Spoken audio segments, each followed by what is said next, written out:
What's up, guys? It's KB. Make sure you subscribe to the Underground Sports Philadelphia YouTube channel. Click the bell icon down below so you don't miss a single video from us. And thanks for tuning in to another video from Underground Sports Philadelphia. Now let's get into it. Philadelphia, baby, you're going to love it. Best sports fans in the world. Actually, the worst, but that's what makes them the best.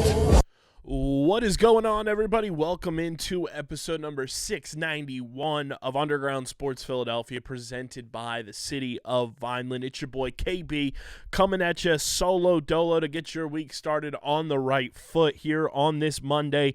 We've got a lot to break down because obviously since the last time we have spoken on the podcast, the Philadelphia Eagles have captured yet another W against a division rival and are in first place all alone in the NFC East.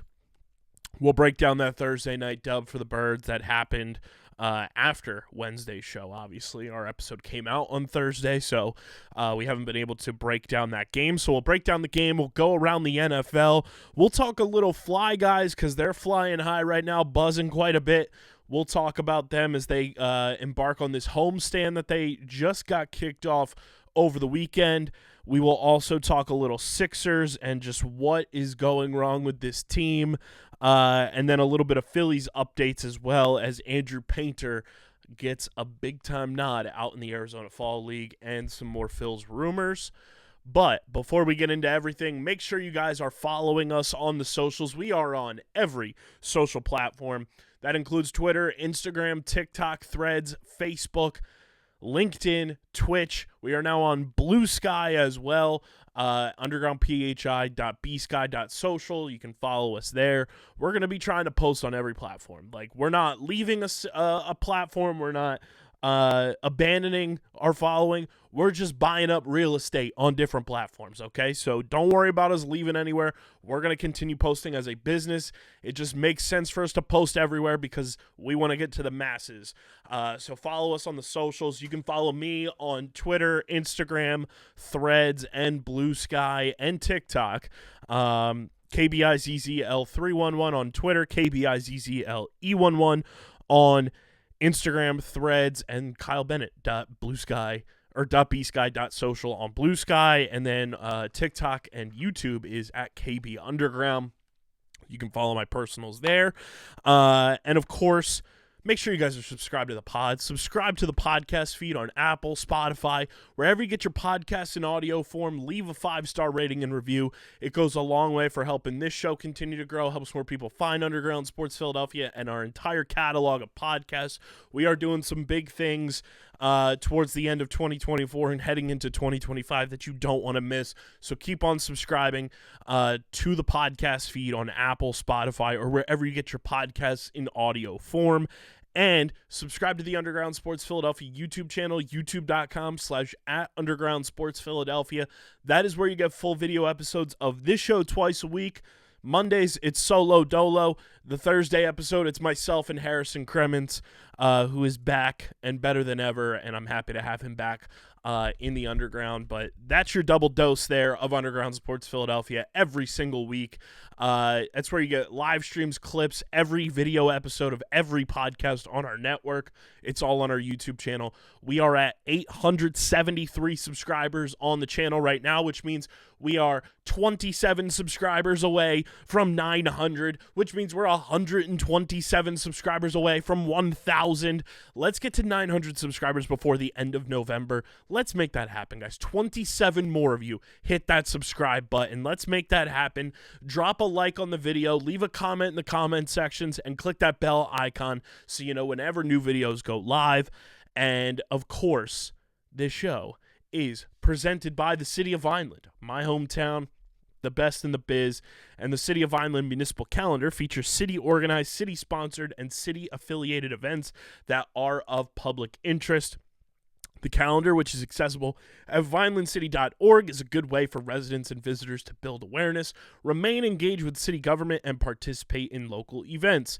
You can also follow the City of Vineland on social media via their Facebook, Instagram, LinkedIn, and YouTube pages. And through these tools, you can stay connected to the community and get important announcements about programs and services offered by the city, Vineland, New Jersey, where it's always growing season. And big thank you to Security 21 Security Systems and Paul J. Gillespie Incorporated for their continued support of this podcast.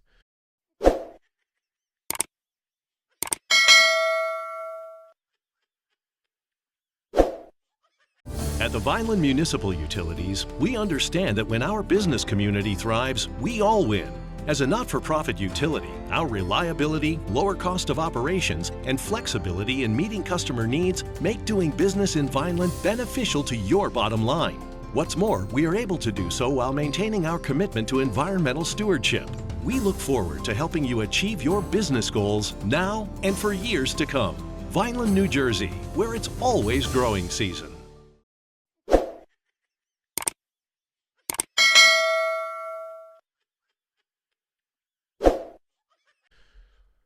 Let me catch my breath. You know what that tastes like, guys? The taste of victory. It is a Victory Monday episode, although it was Victory Friday for us as the Eagles won Thursday Night Football's matchup against the Washington Commanders by a final score of 26-18. Just an all-around beautiful game. And guess what? Our Eagles game breakdown is brought to you by our good friends over at 47 Brand. Guys, 47 Brand, I've been wearing their hats for as long as I can remember. When I was a wee lad, into my teenage years when I was working at PacSun, all the way into adulthood. Now, 47 Brand is my go-to headwear. I'm rocking the Philadelphia Script 47 Hitch hat right now. It's got the Kelly Green Eagle logo on the side. I love 47 Brand. It's the most stylish.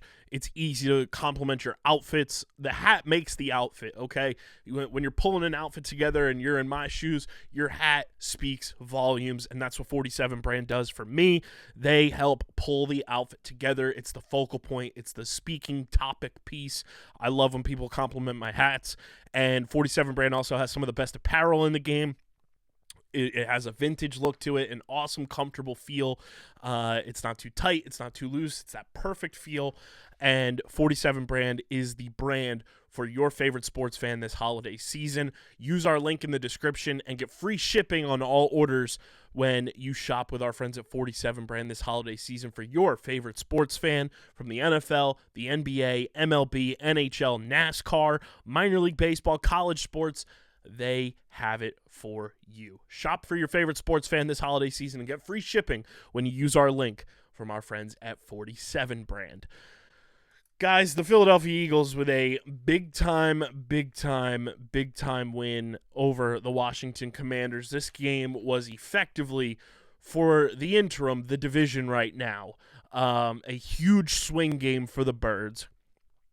It wasn't necessarily a must win, but if the Eagles wanted to have kind of be in the driver's seat, they needed to win this game, and they did just that. It was close early on. The Washington Commanders took a 7-0 lead in the first. The Eagles didn't score in the first quarter again.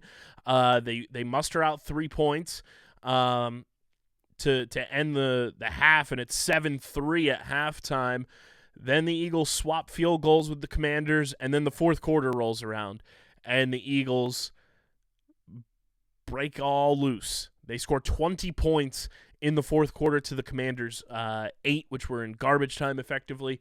The box score doesn't really tell the whole story. The Eagles left 7 points on the board via Jake Elliott missing 2 field goals and an extra point. So the Eagles could have realistically had, 33 points in this game if they made those other 7 points there, which would have been 33-18 or 33-10 for most of the game. Overall, the defense really stood out in this game. Jalen Hurts did everything he had to do to make sure that the Eagles walked away victorious. And then the Eagles turned it on when they relied on Saquon Barkley. Yet again, Saquon had 26 carries for 146 yards and 2 touchdowns in this game. A.J. Brown, 5 catches for 65 yards to lead the Eagles in receiving. And again, the offense, was it pretty? Was it flashy? No. But the Eagles did what they had to do. Jalen Hurts, 10 rushes on the game, 39 yards and a touchdown. Kenneth Gainwell had a nice little game too, 4 carries for 43 yards in this one. Jalen passed 18 of 28 for 221. Dallas Goedert got 61 yards on 5 catches in his return. Or he returned last week, I'm sorry. But another game back for Dallas Goedert.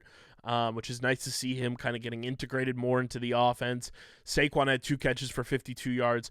The only thing that's concerning me right now with this Eagles offense is the lack of usage with Devontae Smith when A.J. Brown is healthy. Looking at Devontae's stats this season, against the Packers, he had a 25-yard reception, 7 catches for 84 yards, no touchdowns. Against the Falcons, he went 7 for 76 and a touchdown. The Saints, he went 7 for 79, no touchdowns. He also got concussed in that game, so take that for what you will. He misses the Tampa Bay game. We go on the bye. He returns against the Browns, goes 3 catches, 64 yards, and a touchdown. Against the Giants, 1 catch for -2 yards. The Bengals game, he had 6 catches for 85 yards and a touchdown. The Jaguars game, 4 catches for 87 yards and a touchdown. And then the last 2 games at the Cowboys, 2 catches for 14 yards, and against the Commanders, 4 catches for 29 yards. Devontae Smith is just so talented, and I think I just expect so much from him because of his talent that I'd like to see him utilized more in this offense. But right now the Eagles have a running first mindset, offensive mentality, and that's totally fine. But I do want to see Devontae and AJ get utilized just a bit more. When you have those leads, when you're up 26-10, don't be afraid to take a deep shot to one of those guys and really get them involved in the game. And that's really my only concern with the offense right now is the lack of utilizing the deep threat that we know both AJ and Devontae are capable of. But overall, you won a game that you had to win, and the defense really showed up. Zach Bond, once again, 8 tackles in this game. Nakobe Dean, 8 tackles in this game. It is a lovely thing to have a football team with extremely talented linebackers.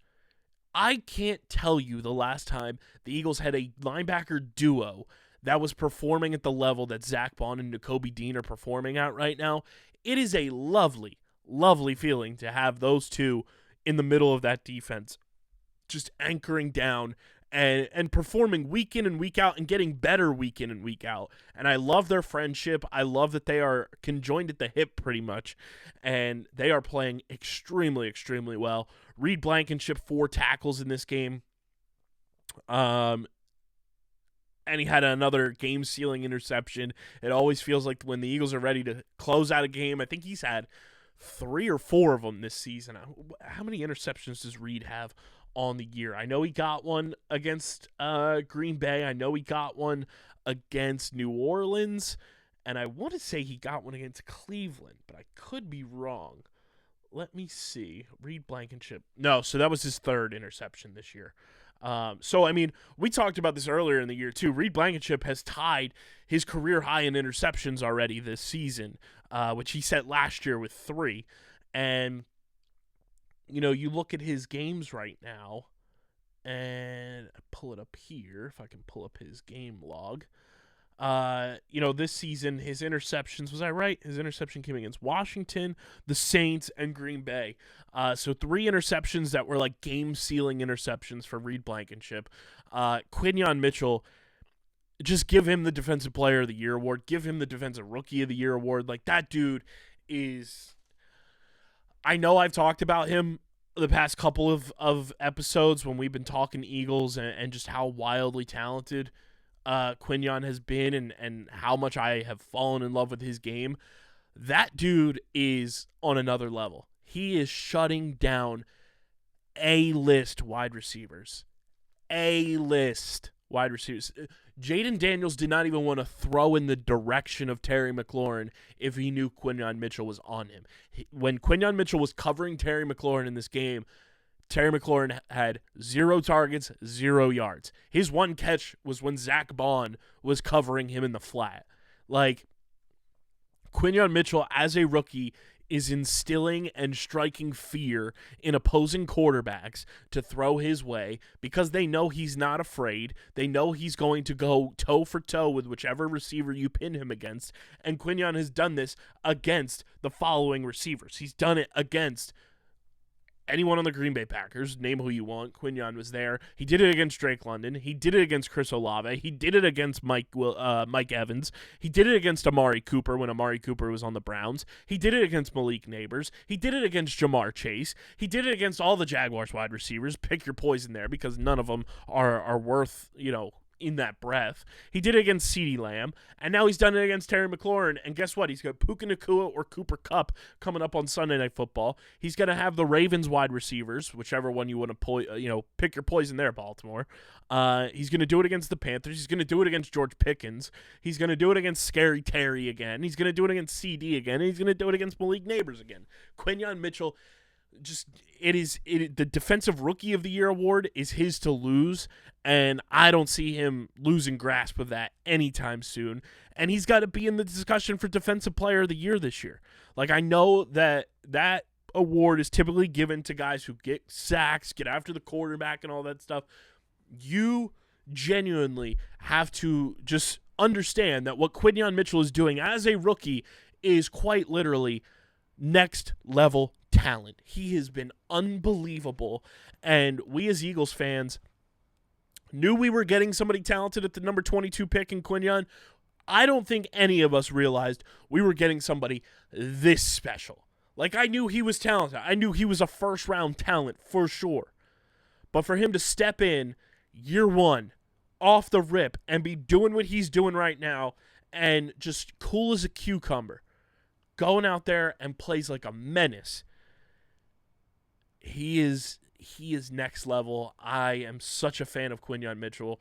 We need to get him on this podcast because I would wax poetic about him to his face. Along with Cooper DeJean, who has been unbelievable. And I mean, guys, let's be real. The Eagles were never losing the exciting Whites game. Cooper DeJean and Reed Blankenship walked in with Cooper DeJean exciting Whites shirts that have that vintage look to them. I have to order that shirt. Cooper tweeted the link. I need that shirt ASAP. No Rocky. The Eagles were never losing the exciting Whites game. That was as soon as I saw that, I was like, oh, it's a wrap, guys. We got this in the bag. Those boys are coming to play. The defense was just spectacular in this game. The pass rush was great. They got after Jaden Daniels. I want to see how many did they officially reward the Eagles. The Eagles got 2 sacks in this game. The Eagles got 3 sacks in this game. Jalen Hurts was sacked twice. Your sacks went to, I believe, Josh Sweat, Brandon Graham, Josh Sweat, and Nolan Smith. And Nolan Smith has been awesome since the bye week. Nolan Smith is putting together a really awesome season this year, and I really hope people start recognizing that, like, it just takes a little bit of time with the younger players to get acclimated. It's a new system year over year for Nolan Smith, like coming in as a rookie last year to now where he is with this team. Like, that dude's going to be awesome. I love the way he is playing right now. Jalen Carter was an absolute wrecker in the middle of that defensive line. Brandon Graham played an awesome game. Josh Sweat is putting together an awesome season as well in that line. I know we've mentioned that a couple weeks in a row now for him, but he's putting together a really nice season for himself. And the Eagles are just clicking on all cylinders right now. And it's great to watch them play these complete games when it's the defense, when it's the offense, and the special teams. Now, this game obviously was not the special teams ace type of game, but the defense and the offense picked up for where the special teams was lacking. And I think that's a huge benefit for this team, that they're winning in all types of ways this year, from blowouts to close games to these type of games where it's close, and then you blow it wide open late in the game and you pull away and you're able to kind of, keep your foot on the gas pedal and you win this thing. That's the sign of a good team, is you're winning in multiple ways. You're not, holding on by the skin of your teeth. You're not winning close games. It's not just one-score games week in and week out. They're playing really good football right now, guys. The bald eagle flies again. Nick Sirianni doing his thing. I thought this was an awesome game for the Eagles, a great step in the right direction yet again for this team as they gear up for this tough part of the schedule. This was that next pocket of games that I've talked about that are really going to put the Eagles to the test. When you have the Commanders on a short week, when you have the Rams across the country on Sunday Night Football off your mini-bye, then you have to go to Baltimore, a place where the Eagles in franchise history have never won. And then you have a game that could be classified as a trap game against the Carolina Panthers at home. And then you have the Steelers at home. The Steelers proven today, we'll talk about that game in a little bit, that they are a legitimate team. Then you have the Commanders in D.C. right before Christmas, and you have the Cowboys towards the end of the year, and then the Giants to wrap up your season.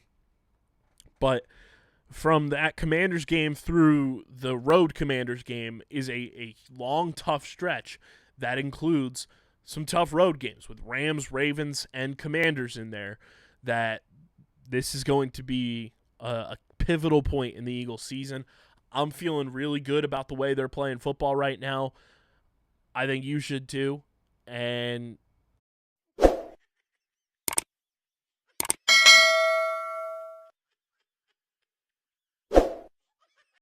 I'm Mayor Anthony Finucci. If you're looking for the right location, think Vineland, New Jersey. Our pro-business approach is supported by financial incentives, workforce development programs, and other resources which can give your business a competitive edge. Whether you're starting a new business or expanding to new markets, our business environment, infrastructure, accessibility, and quality of life make Vineland an ideal location. More information about how we can help your business grow can be found at vinelandcity.org. Vineland, New Jersey, where it's always growing season.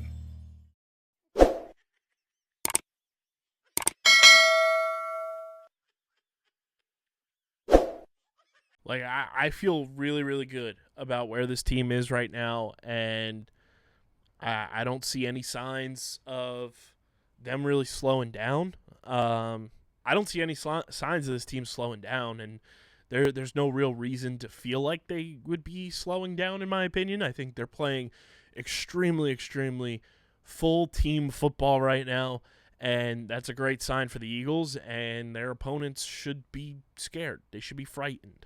Like, this team is playing top 5 defense in the NFL right now. Like, pound for pound, this Eagles defense is keeping them in games. They are creating turnovers, and they are playing like a top 5 defense in the NFL right now. And that is really what excites me, because I think that really shows what this team's identity is, and they are a defensive team. Like, Vic Fangio has this team playing elite caliber defense, and I think the bye week happening when it did was huge, because it allowed Vic Fangio to make adjustments after a 2-2 start. And you've seen the way the defense has evolved. You've seen guys get more comfortable in this scheme, and I just love the way that he has the entire defense playing. It's not just like 1, 2, 3 players. It's the entire unit. Whoever swaps in substitution-wise, they're contributing in their role, and this defense is playing lights out. I've been super, super impressed by the way that this team has been playing on the defensive side of the football. And, I mean, pound for pound, I don't know what other defenses out there I would want right now over the Eagles defense. Like, there's the Eagles right now. I was looking at, we love to look at point differential. We love to look at run differentials on this show. I was looking at the Eagles point differentials. They're top 5 in points allowed this season, just behind the Chargers, the Steelers, the Vikings, and the Lions, I believe. I just tweeted this. I believe it was the Lions was number 4. Yeah, so the Chargers, Steelers, Vikings, Lions, Eagles are your top 5 points allowed defenses this year in terms of fewest points allowed, which is super impressive. I can't speak highly enough about this Eagles defense, and I am just loving the way that Vic Fangio has these boys flying around out there. And the offense, they're gonna have their games. You're gonna pick and choose your spots where you hit your money shots, and they're gonna do what they need to do to win the football game for you. But when this defense is playing smash mouth defense the way that they are, there's not much you can be angry about. And Saquon has been legit, and I have been super impressed with this team. You know, they held the Commanders receivers. Looking at receivers, not tight ends, not running backs, receivers. Terry McLaurin was their leading receiver with 1 catch for 10 yards. Olamide Zaccheaus, shout out, go prep, 1 catch for 10 yards.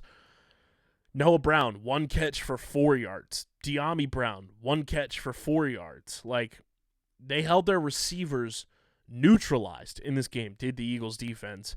Austin Eckler was their leading receiver, a running back, 8 catches for 89 yards.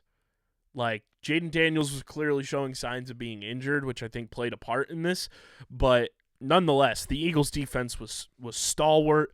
The offense was led by Saquon doing his thing late in the game. And you had the contributions from AJ, from Dallas Goedert, from Saquon in the passing game. Devontae with his 4 catches that were huge. Jahan Dotson got a catch right to start the game, and I thought that set the tone in a lot of ways. And this team continues to win football games, guys.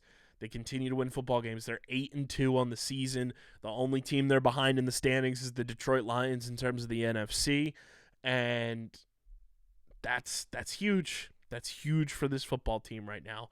They're up to 2 games in the loss column, 1.5 up in the division overall. They're 4-1 at home, 4-1 on the road, technically 5-1 on the road and 3-1 at home because of that one game being in Brazil. They've won 6 in a row, which is the second longest streak in the NFL, just behind the Detroit Lions, and it is tied with the Buffalo Bills, who have won 6 in a row as well. This team's buzzing, and you're going to see them in primetime in LA next Sunday night, which is awesome as well. And, you know, It's a 2-team race in the division. The Commanders' schedule is relatively easy on paper the rest of the way until they play the Eagles. You look at the Commanders' schedule. They have the Cowboys on Sunday. They have the Titans to start December. Then they have their bye week when the Eagles play the Panthers. So that's a big win for the Eagles there if they can take care of business. Then the Commanders go down to New Orleans to play the Saints. Then they play the Eagles. Then they play the Falcons in Washington. And then they play the Cowboys. So, like, the Eagles got to maintain this lead in the division until that game against the Commanders again, and then really put the nail in the coffin of the NFC East, and you could effectively win the division down in Virginia or Maryland or wherever the hell the Commanders play, because they don't play in D.C., fraudulent team, in that December 22nd game, and what a Christmas gift that would be for the Eagles. But it is a victory episode, and when it's a victory episode, guys, we crack open an ice cold Kenwood Beer. Go to kenwoodbeer.com.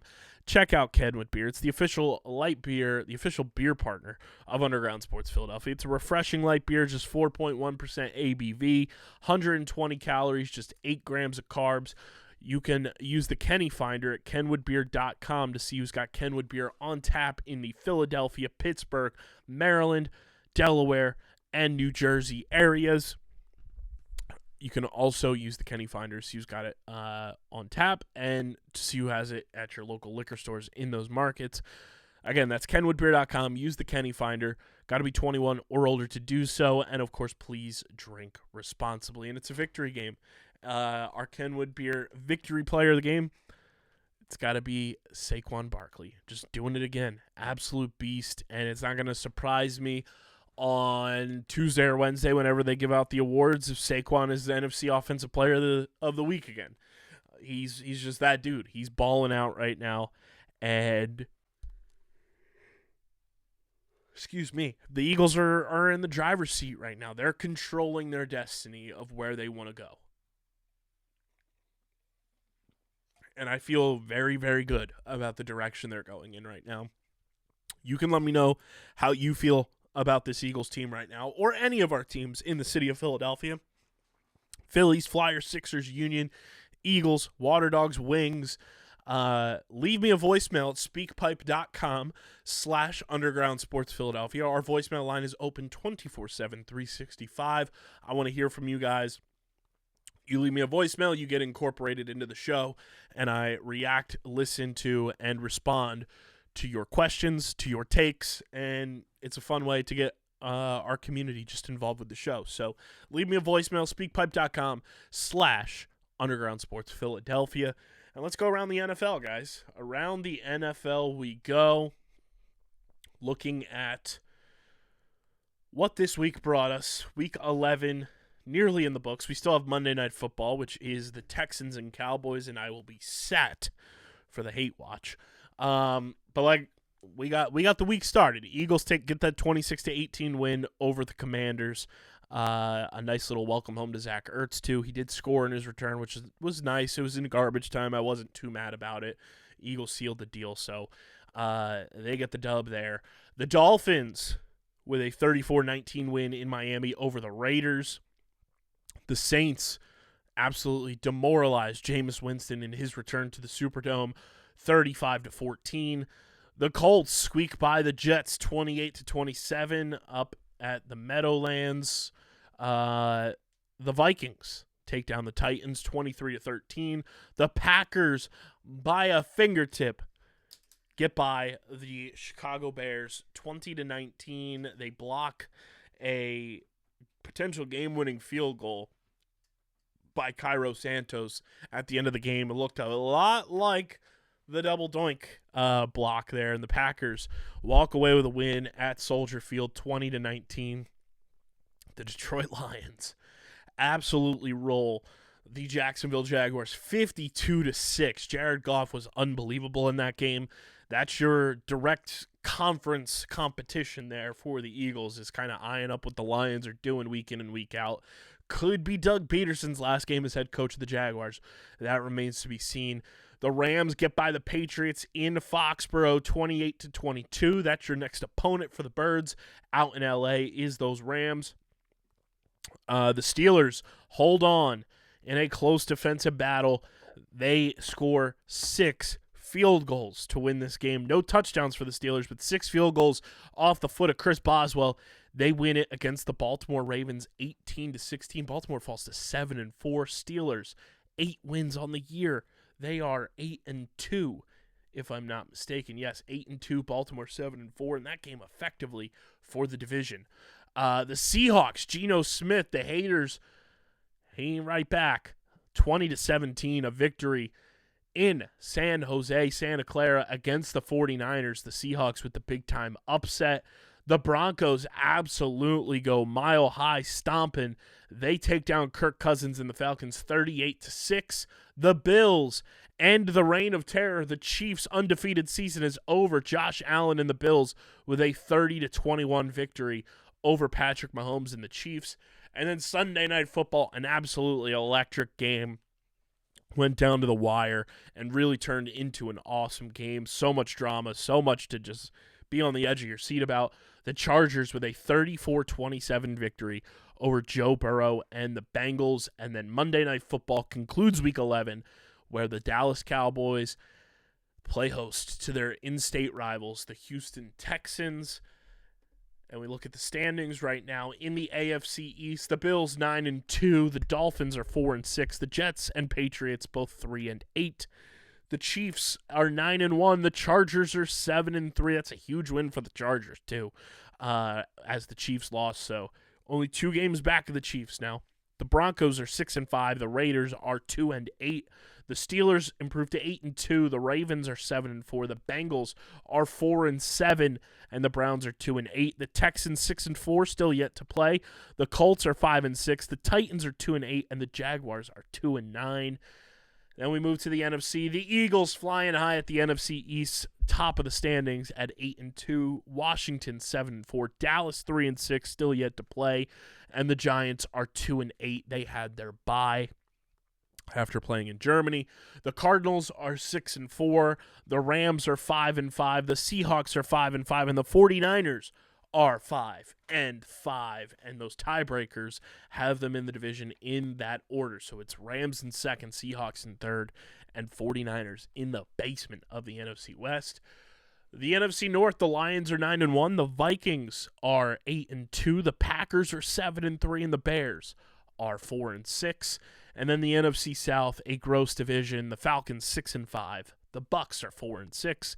The Saints are 4-7. And the Panthers on their bye are 3-7. And that is your NFL standings following most of Week 11, and it's brought to you by our awesome pals over at Paramount Plus. Yes, we are a Paramount Plus podcast, and you can stream the NFL all season long on Paramount Plus. Catch your favorite games. Check your local listings for CBS to see which games are streaming in your market, and you can watch the NFL live all season long on Paramount Plus. And the newest Paramount Plus original series that you can watch right now from creator Taylor Sheridan, known for Tulsa King, 1923, Mayor of Kingstown, is now streaming. Set in the boom towns of Texas, Landman is a modern tale of fortune-seeking amongst roughnecks and billionaires in the world of oil. Watch Billy Bob Thornton, John Hamm, and Demi Moore in Landman, now streaming exclusively on Paramount Plus. Stream the new original series Landman exclusively on Paramount Plus. Use our link, sign up for Paramount Plus for free. And if you feel like you want to subscribe, do so with our link and stream the NFL all season long on Paramount Plus, as well as Landman, featuring Billy Bob Thornton, Demi Moore, and John Hamm exclusively on Paramount Plus. Let's get into the Fly Guys. The Fly Guys second on the docket. That's right. The Fly Guys are skating pretty darn well these days. And it is brought to you by our awesome merch partners at PHI Apparel Company. Guys, Black Friday is right around the corner, and you want to get something that is unique for your favorite person. Well, PHI Apparel Company has you covered for your favorite Philly sports fan with their unique designs for all. There's no doubt in my mind or in PHI Apparel Company's mind that you will stand out in the crowd. From their unique designs for the Eagles, the Phillies, the Flyers, the Sixers, the Union, and Underground Sports Philadelphia podcast merch, they've got you covered to make sure you are looking your best at the tailgates, at the games, at the bars, at home, going out with your friends. You're going to look the best. Go to phiapparel.co or click our link in the description. And when you go to checkout, use code UNDERGROUND and you get 10% off your next merch order from our awesome pals and our exclusive merch partners, PHI Apparel Company. That's code UNDERGROUND at phiapparel.co and you get 10% off your next merch order from our awesome pals over at PHI Apparel Company. Our Fly Guys updates and rundown is also brought to you by our friends over at Duracell. That's right, guys. For a limited time, you can take 30% off the M-Series portable chargers plus free shipping from our friends at Duracell Portable Power Stations. Guys, Duracell is the number one trusted battery brand in the game. Duracell's been around our entire lives, making sure all of our devices are charged. And Duracell's doing it so you don't have to be plugged into a wall now. You don't need full-blown batteries. They've got you covered with their portable chargers. And the M-Series, they are Red Dot award-winning. And you're going to get 30% off M-Series portable chargers plus free shipping. Use code EARLYBFM30. That's early, EARLY, BFM30 to take 30% off M-Series portable chargers from our friends at Duracell. Power the possibilities and charge your devices. Untether your charging with our friends at Duracell Portable Power Stations now through November 24th. At home, around your home, or on the go, you can rely on Duracell M-Series portable power stations. Power phones, tablets, laptops, any of the small devices you need for work and for life. Simply charge on the dock to easily grab and go. Use the magnetic tiltable lid to stay connected all day and into the night. M-Series portable power stations, always ready to power the possibilities. From the #1 trusted battery brand, Duracell, engineered for more.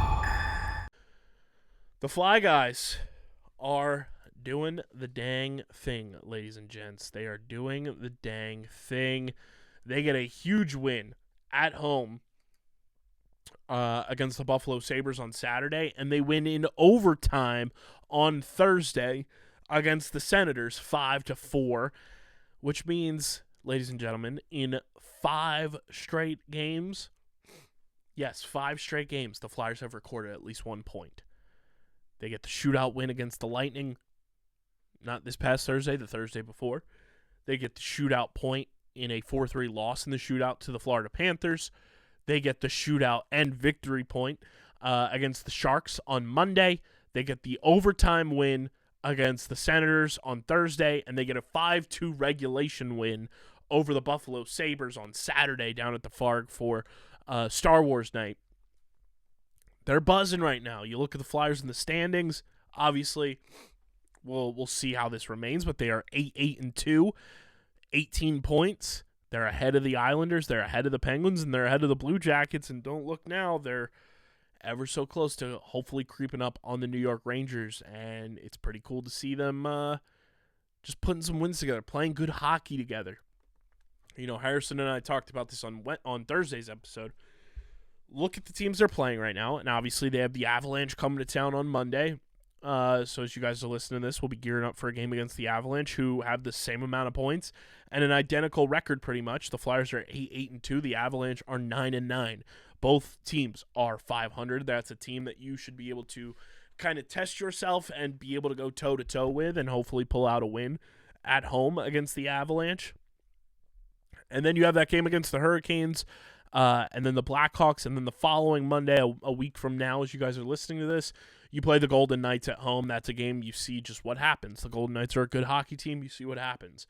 But it's been a nice little stretch here these last 5 games. Recording at least 1 point in 5 straight games is a good sign for the way that this team is constructed and the way that they're playing right now. I'm feeling good. They're fun. They're a fun watch right now. They're skating really well. They're building chemistry. Travis Konechny and Matvei Michkov together are a tandem like no other. I need them to stay together forever. I love the way that those two communicate on the ice, and it's not even verbal communication. It's almost like mentally. They kind of just understand where one another is supposed to be, and they put the puck perfect placement every single time.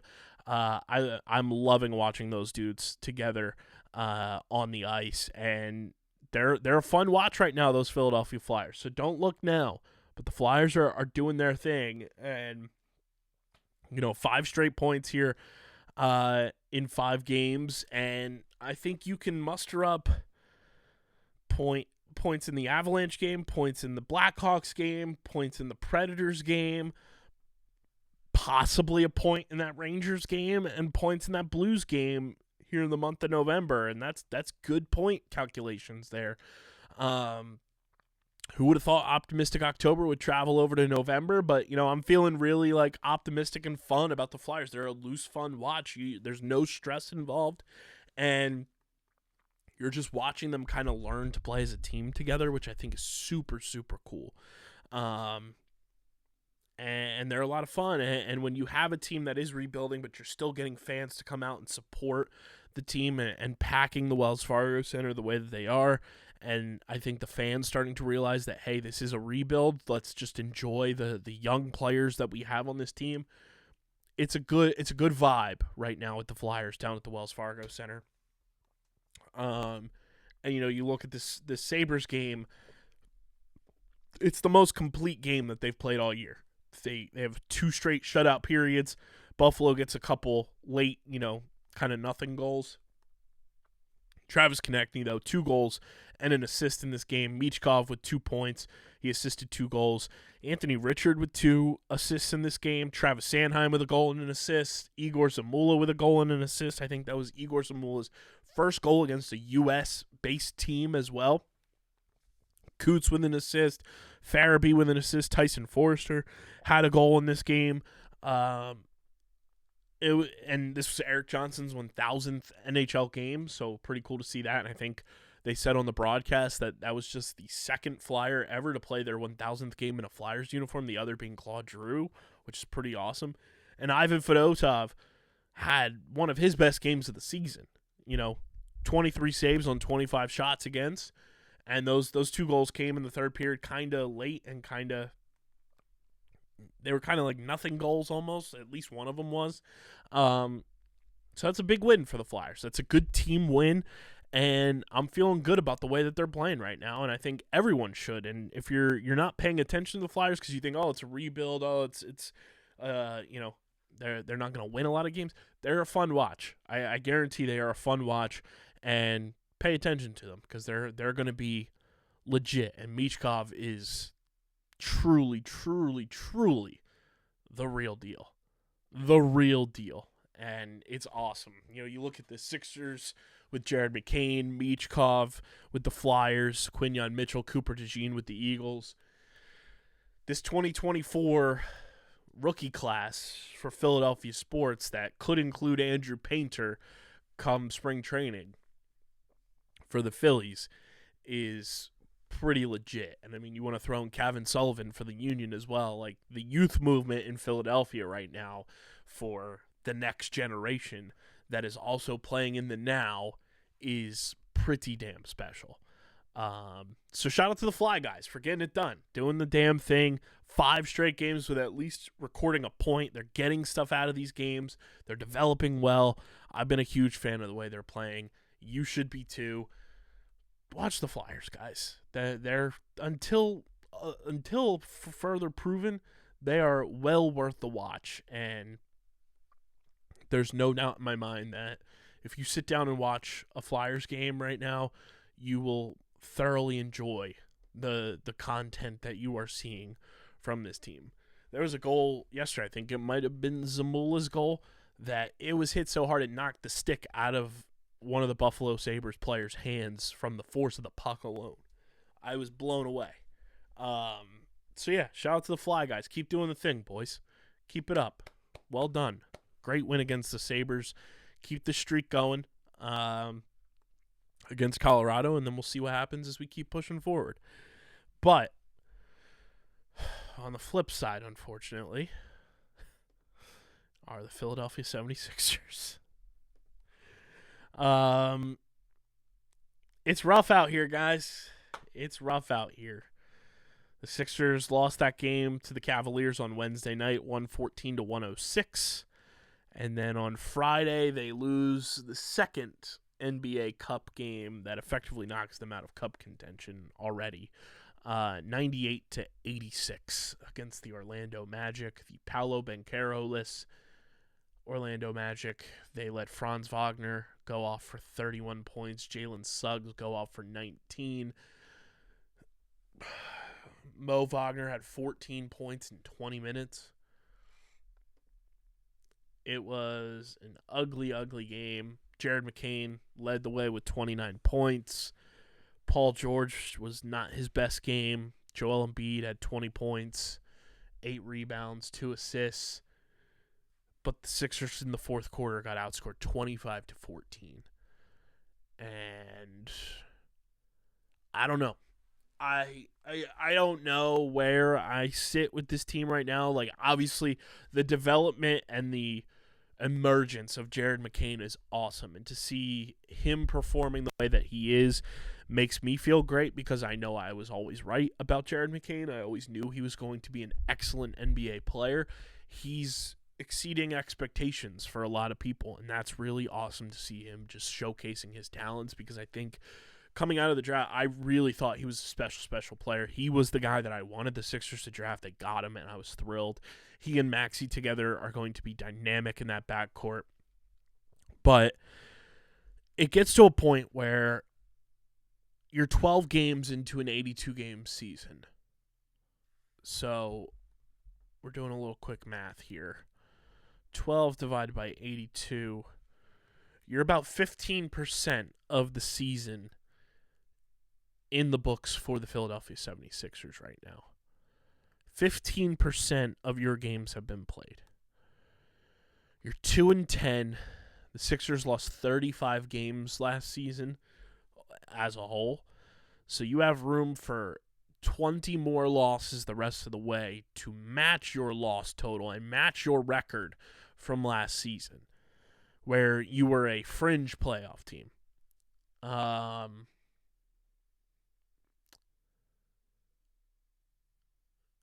I don't know when getting late starts, but to me, it's feeling like it's starting to get late pretty early for the Sixers. Now, I've seen a lot of people, a lot of friends of the program, a lot of my good pals saying, like, hey, I still feel good about this team. I don't know if that's deflecting. I don't know if that's the same type of syndrome I have with the Phillies when things are down, in the middle of July or something like that, in a typical April or May swing. But the Phillies also have 80 more games than an NBA season does, so take that for what you may. And I'm not comparing the two because I think comparing two sports is beyond silly, and there's no need for that. But when do we start to recognize that this team this year was assembled? They had the unfortunate situation with Embiid and his injury progression happen. Paul George gets injured in the preseason. And then when it seems like things are all starting to click, Tyrese Maxey comes down with a hamstring injury, which it seems like he's nearing return, which is a good sign. But 2-10 is tough to bounce back from. And when you look at the standings right now, not that the standings truly matter overall at this point in the season, the Sixers are tied with the Washington Wizards towards the bottom of the standings and are now, in terms of their distance between third place, if you will, which is the Orlando Magic, they are 5 games back already just from third place. They're 8 games back of the Celtics, and the Cavs are still undefeated at 15-0. Like, I know the top 10 teams get into the postseason. You get your 7 versus 10, your 8 versus 9 and everything. But at what point, what record do the Sixers have to have for people to say this is the most unfortunate year of unfortunate years? And you kind of do what the Philadelphia Wings did, where they acquired a first-round pick, but they have a load of talent, and they picked with the number 1 overall pick in the draft due to a trade. Not saying the Sixers are trading for the number 1 pick, but at what point do you say, let's try to add another blue-chip player to this via the draft? I don't know. I don't know if I'm, just freaking out because 2-10 looks crazy from a record perspective, from a team that is this talented, and obviously they have had injury woes. I understand that. But at what point do we kind of just look at ourselves and realize that this is absolutely insane? That this season is kind of almost lost? Like, when is that point? I genuinely don't know. You look at the upcoming games for this team. You have the Miami Heat on Monday down in Miami. Then you go to Memphis to play the Grizzlies on Wednesday. You're back home, NBA Cup game that really doesn't matter against the Brooklyn Nets. You're home against the Clippers, home against the Rockets. Then you go to Detroit. Then you go to Charlotte. You're home against the Magic for 2 games.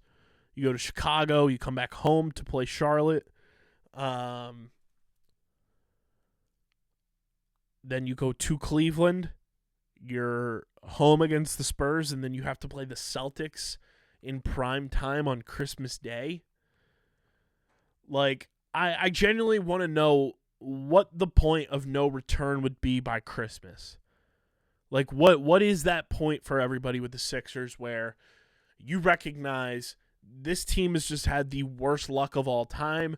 The team assembling-wise is just not there.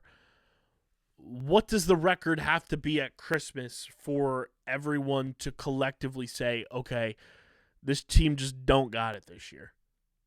I genuinely would love to know what that would be. Like, do they have to have 2 to 5 wins at that point? You have, before Christmas, you have 1, 2, 3, 4, 5, 6, 7, 8, 9, 10, 11, 12, 13 games between now and Christmas. What do the Sixers have to do in those 13 games with a 2-10 record to not make you full-fledged give up on this season? What does that record number have to be? Does it have to be above 500? Does it have to be, 8-5, 7-6? Even then, you're 9-16, you're 10-15. It looks a little bit better than 2-10, but what does the Sixers record between now and Christmas have to be in order for it to not look like this season is a complete disastrous lost cause? Let me know in the YouTube comment section. Leave me a voicemail and let me know. I genuinely am curious. I think they have to win 8 to 9 of the next 13 to not lose a lot of people before Christmas. That's just my thought. Let me know how you feel. Leave me a voicemail, speakpipe.com/undergroundsportsphiladelphia. And our Sixer segment is brought to you by our pals over at FOCO, the leaders in forever collectibles. And guys, recently FOCO has been releasing lots of new merchandise and products for all fans to show off their favorite team, including our Philadelphia 76ers. I've got a list of items, a nice little shopping list for your favorite Sixers fan this holiday season to go shop for. It is linked in the description, from the 76ers team stripe bib overalls to a Joel Embiid 76ers big head bobblehead to friendship bracelets to a 76ers team gnome to a bottle cap wall sign, an action backpack, and I think the must-have item this holiday season is the 76ers team property Sherpa plush throw blanket. This entire list of items is linked in our description, shopping list style. Go check it out and shop for your favorite Sixers fan and shop for your favorite sports teams with officially licensed merchandise from our friends at FOCO, from the Phillies, the Eagles, the Sixers, the Flyers, WWE, college sports, your favorite NFL, MLB, NBA, NHL teams. FOCO has you covered. Use our link. Go shop for your favorite 76ers fan or shop for your favorite sports teams with officially licensed merchandise and collectibles from our friends over at FOCO. Last bit here, it is brought to you by our friends over at Tomahawk Shades, the best small batch eyewear in the game. Tomahawk Shades, started by two brothers on Long Island who wanted to make a difference in the eyewear game, where they're not charging you an arm and a leg for eyewear, from sunglasses to blue light glasses to prescription lenses. It's a quality product for a fraction of the price of the big eyewear companies. We've been rocking with Tomahawk Shades for years now, and they are genuinely the best sunglasses and blue light glasses I've ever put on my face. I wear the blue light glasses when I'm editing the podcast, when I'm watching all my favorite sports, TV, and movies on television, and even sometimes when I'm staring at my phone, because those blue light rays, they give you headaches, it hurts your eyes, you sleep better when you're protecting your eyes, and when you go outside, we're approaching that time where you need sunglasses more so in the wintertime than you do in the summertime. So go to TomahawkShades.com. It's linked in the description, or download the Tomahawk Shades app in the App Store, Google Play Store. And when you go to checkout, use code USP for 25% off your next order from our friends at Tomahawk Shades. Shop for your favorite person this holiday season with our friends at Tomahawk Shades. Use code USP at TomahawkShades.com or in the Tomahawk Shades app and get 25% off your next order from our friends at Tomahawk Shades. Andrew Painter doing the damn thing this Arizona Fall League. He was named the Arizona Fall League's top pitching award. He was the Arizona Fall League Pitcher of the Year. That's a huge, huge accomplishment there for Andrew Painter, coming off of Tommy John surgery and bouncing back the way that he did. He looked absolutely awesome in the clips and the moments that I was able to see on social media from the Arizona Fall League. I'm so excited for Andrew Painter. I think he is genuinely going to be a rock star in this rotation. And I'm so excited for him to get a taste of Philadelphia. Like, he's next up in this rotation. He's only 21 years old. He'll be 22 in April. He's so talented, and I just really want him to be a part of this rotation for years and years and years. thinking about a rotation of Zach Wheeler, Aaron Nola, Christopher Sanchez, Ranger Suarez, and Andrew Painter gets me giddy. And I know a lot of people are talking about Garrett Crochet trades, and these trades and offseason moves to Phillies, from Bregman to Crochet to moving on from Bohm, make no sense whatsoever. We really need to sit back and realize that this team has put the pieces in place of the big blue chip free agents already. You are looking for free agents, not named Juan Soto. Juan Soto is the outlier to this entire argument, but you're looking for the free agents like a Teoscar Hernandez, like a Jock Peterson, like those kind of guys that supplement what you already have here, but make you a better baseball team. I just don't understand some of the need to push all in for guys that are unproven. Like, I know Crochet has been good when he's healthy, but that is the key thing. How long can he stay healthy with the way that he throws? How durable can he be? Because I can already hear the Jamokes and Delco and Montco bitching and moaning about Crochet not being available for months when he gets injured because he's throwing too hard. I can already hear it. And I'd much rather go in with what you have. You know you have proven entities that can pitch extremely well in high leverage and in the postseason with your top four in your rotation right now, and you can add Andrew Painter to that, and you go out and get a veteran like a Jack Flaherty, like Spencer Turnbull, like Michael Lorenzen, and you add that to this rotation, let Taijuan Walker compete in spring training, and you're good to go. Like, I just don't understand the over calculating of this baseball team right now. I think it's just because it's the off season and people want to see crazy shit happen, but I don't know. It's wild to me. I don't understand the Bregman shit whatsoever. He is less than a lateral move, and it doesn't make sense to me. And I'm anti Alex Bregman being a Philadelphia Philly. I will flat out say it. I am not for that. I think it would be a foolish mistake, and Alex Bregman is not what this baseball team needs. Flat out. It's just not what this team needs right now. So call me crazy, call me silly if it happens, but I am vehemently against Alex Bregman being a Philadelphia Philly. It just does not make any sense for this team right now. So call me crazy, but that's where I stand. Let me know how you feel in the YouTube comment section, or leave me a voicemail. Like I said, speakpipe.com/undergroundsportsphiladelphia.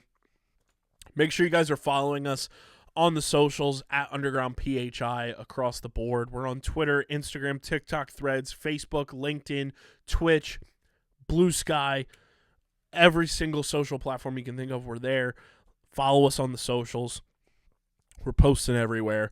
You can follow me at KBIZZL311 on Twitter, KBIZZLE11 on Instagram and Threads, KyleBennett.bsky.social on Blue Sky, KB Underground on TikTok and YouTube. Subscribe to the podcast feed on Apple, Spotify, wherever you get your podcasts in audio form. Leave a 5-star rating and review. It goes a long way for helping this show continue to grow, helps all of our shows continue to grow, and helps more people find and interact with Underground Sports Philadelphia as a whole. So keep subscribing on Apple and Spotify. Leave a 5-star review on those platforms, and subscribe to the Underground Sports Philadelphia YouTube channel. You